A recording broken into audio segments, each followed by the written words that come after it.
ইসলামে মহরানা হল বিবাহের সময় স্বামীর পক্ষ থেকে স্ত্রীর জন্য নির্ধারিত একটি বাধ্যতামূলক সম্পদ বা অর্থ। এটি স্ত্রীর অধিকার এবং ইসলামী বিবাহের একটি গুরুত্বপূর্ণ শর্ত।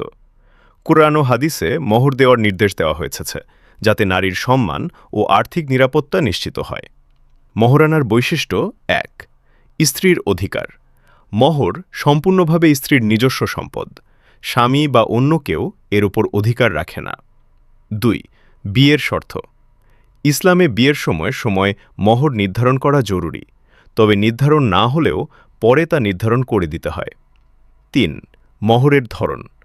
তাৎক্ষণিক মোহর মুআজ্জাল, বিয়ের সময় বা অল্প সময়ের মধ্যে পরিশোধ করা হয়।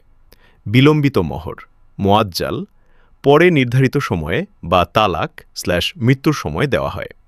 ৪. পরিমাণ নির্ধারণ। মোহরের নির্দিষ্ট কোনো সীমা নেই। স্বামী স্ত্রীর সামর্থ্য ও পারস্পরিক সম্মতির ভিত্তিতে এটি নির্ধারণ করা হয়। ইসলামে সহজ ও সামর্থ্য অনুযায়ী মোহর নির্ধারণ করতে উৎসাহ দেওয়া হয়েছে। ৫. উদ্দেশ্য। নারীর সম্মান বৃদ্ধি করা। বৈবাহিক সম্পর্কের গুরুত্ব বোঝানো। স্ত্রীর আর্থিক নিরাপত্তা নিশ্চিত করা।